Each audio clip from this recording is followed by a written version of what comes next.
Brings up our big question tonight. Has India's bid to unite world on terror received major boost through BRICS-BIMSTEC Outreach Summit? And to talk about it, we have B.S. Prakash with us. He's a well-known former diplomat, former ambassador as well. Welcome to the show, sir. If I could ask you, do you think what this outcome document has done in the case of the BIMSTEC retreat, the leaders' retreat, it has taken forward what is there already in the Goa Declaration? That's as far as terrorism is concerned. That's right. I would also suggest that we see it at two levels. One is terrorism as a global concern, terrorism without a kind of a regional specificity, shall we say. So a kind of an approach where all countries are united and there is complete convergence on condemning terrorism, on combating terrorism. That's at one level. And that is the level at which we see the Goa Declaration. But to be realistic, as we know, there are some divergences when it comes to regions, when it comes to countries or organizations or individuals. So there, I think there is convergence in BIMSTEC, which we do not see at the level of the BRICS. Because in BRICS, I think as we heard just now, China has a certain position with regard to countries and organizations, which is not completely, which is not in convergent with our priorities and our interests. And we recognize that divergence. I think the media and the commentators are analyzing that. But with BIMSTEC, the very fact that this particular country is isolated, BIMSTEC is gaining momentum because here we are looking at the possibilities of progress. Yes. And I think many of these countries, Bangladesh for instance, Sri Lanka, they all know terrorism. They know sometimes the sources of terrorism with regard to funding, inspiration, organizations. So I think in BIMSTEC, therefore, there is an advance, certainly. And that's been also made evident with the way Sartaj Aziz, the foreign advisor on foreign affairs to Nawaz Sharif, the Prime Minister of Pakistan, has reacted saying, well, whatever he said that India is misleading BRICS and BIMSTEC partners. But that's not really the case, and it's a case really of, there's a colorful phrase in Hindi, chor ki daadi mein tinka. Because we didn't name Pakistan, yet Pakistan has reacted in the manner that it has. Yes, yes, that would be a fair assessment. But we have to recognize that it is unrealistic that in a multilateral format that a country would be named, and therefore I think both in terms of protocol and in terms of what is possible, a country has been kind of sufficient references have been made without naming a country. And as a matter of fact, terrorism, each country has its own kind of sources of problem with regard to terrorism also. Yes, but the language in the outcome document that has been used where they're saying we strongly believe that our fight against terrorism should not only seek to disrupt and eliminate terrorists, which has been the focus, terror organizations and networks, but should also identify, hold accountable and take strong measures against states who encourage, support and finance terrorism, provide sanctuary to terrorists and terror groups, falsely extol their virtues, and a specific sentence on there should be no glorification of terrorists as martyrs. That's completely directed at Pakistan. Yes, I think so, and I think let us look at what is our objective today on this particular issue. I think we have made it clear that there are two objectives. One is that there should be an attempt to diplomatically isolate Pakistan. And this constant or repeated references to a particular country which is the source of all this problem, and I think different adjectives have been used by the Prime Minister and by others, the mothership of all this, the favorite child, and I think in another context the Ivy League of terrorists. I think this was said in New York by our permanent representative. So all this is in a sense making people squirm when there is association of when there are participation by Pakistan in certain forums. This is an objective. I am not saying that we can be 100% successful in this. Let us also recognize that Pakistan has friends. China is one. There are other countries in other organizations, including the OIC. We know that. But this is our effort and it has a certain value in terms of the comprehensive strategy that we have. How do you think this will be taken forward now? Because one direction is, of course, to act at the largest multilateral stage possible and give more impetus to CCIT, which has got impetus even at the BRICS level, because in UFA, the mention of CCIT in the declaration wasn't there, but it's back on the anvil as far as the Goa declaration is concerned. Yes, I think we have pursued CCIT for a long time. Most of what the CCIT can do as a convention has already been achieved in a certain sense by UN Security Council resolutions. Okay. But the CCIT is something which all of the UN, the 193 countries in the UN General Assembly should adopt. That is our aim. Now, if it were to be put to vote today, which is possible under But what the India UN, is seeking is designation of Pakistan as a terrorist state. That the CCIT on its own cannot do. No, it cannot do. I think to designate a country as a terrorist state is not really feasible in the short term, at least. But to designate individuals, organizations, these are possible, and sanctions have been imposed. Yes. There are terrorist lists. But in this particular case, like But for instance, if these sanctions are there, let me just pursue this further. Isn't it then necessary to also impose a cost for not implementing such sanctions? but in this particular case, after all, the sanctions have to be approved by the Security Council. Yes, And by the permanent members of the China's Security blocked Council, it. and we In have the case blockage. of Masood Azhar, it's been blocked. So whatever, But there are sanctions in place for organizations that are there yes, in but these Pakistan. have been approved. These have been Yes. approved. But they've So not been that's acted why- upon. But they've that's not why- been acted upon.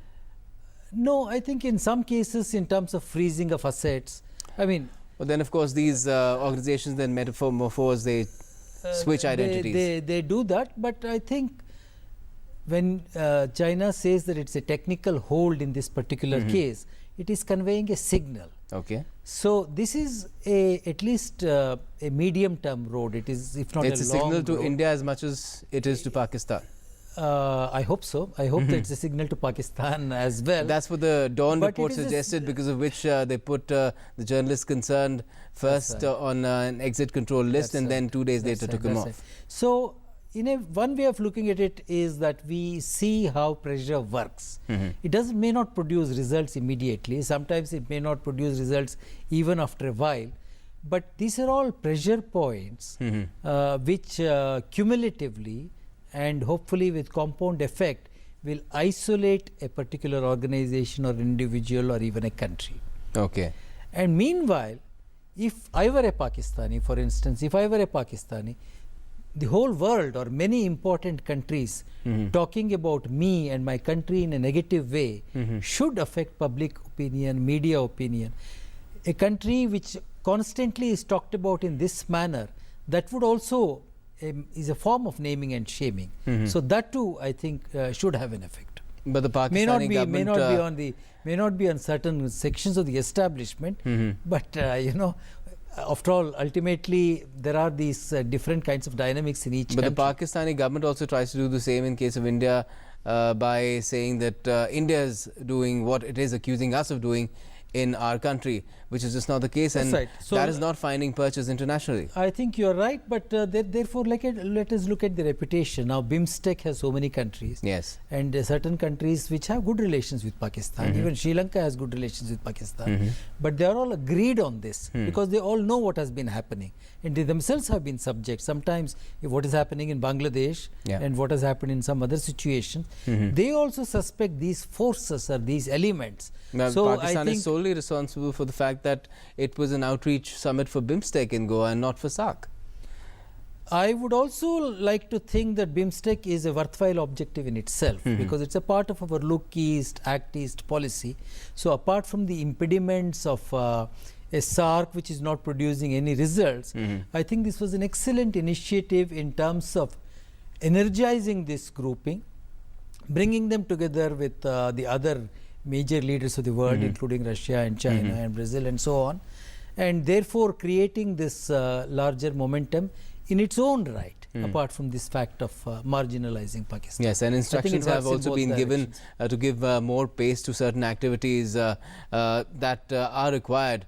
For example, the NSAs will meet regularly, hopefully annually at least, and take the talks on terrorism forward, but there will be other avenues as well where cooperation will be given more Absolutely. pace. And some of the key ones really are connectivity, infrastructure, facilitation, because we know that the connectivity Energy is as such a problem even in our northeast. So when we look at the connectivity between India and Bangladesh and Myanmar and between these countries, while it is rich in potential, what needs to be done with great urgency are some of these priorities that And connectivity has its own strategic component as well. Absolutely. And then how do you see this entire task? Again, we're back to Pakistan, because that has been a concerted focus for this government working internationally. How do you see this again being taken forward in the coming, say, weeks and months? I would say that in a sense this BRICS summit has shown us both the possibilities and the limitations. Okay. Possibilities in the sense that we have seen a great deal but not 100% convergence on some of the issues that we highlighted.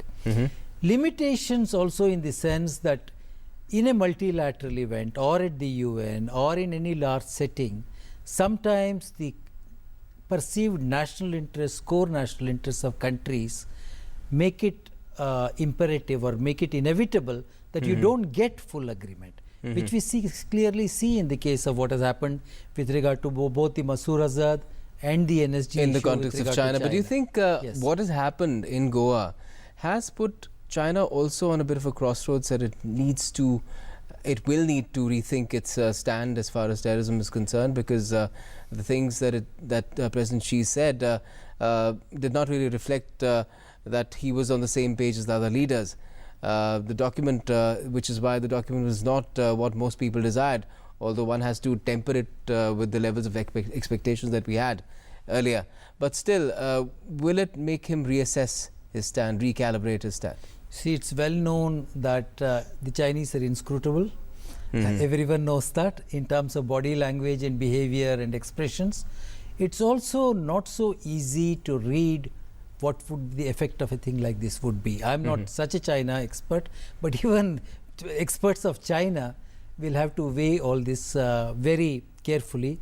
So I would not jump to any conclusions and say that this would have what kind of an effect it would have, because I think for whatever reasons they also have their interests. Otherwise, the Chinese generally are reluctant to be in the limelight on an issue on which they are differing, but they have taken this stand. A concomitant question is that if China does not recalibrate its stand, will India then have to recalibrate its dealings with China? But that is a much larger question that you are positing, because I think the India-China relations are diverse, they are multifaceted. You have to look at the long term and the many important issues.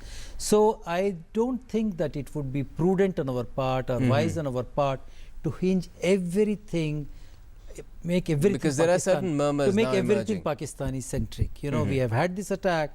We have taken many measures. There is a certain mood in this country, and that mood is being reflected. I would also suggest to you, shall I say, very carefully, that a lot of it is also is kind of being played up in the media and in the commentary. It is. And that has become Pakistani centric. If we were to take a step back, BRICS is a much larger issue. So is our relationship with China and Russia. For instance, with Russia, there are so many defense aspects of the relationship. With China, the trade. We have our differences, but I don't think that India-China relationship can only be viewed through the prism of this.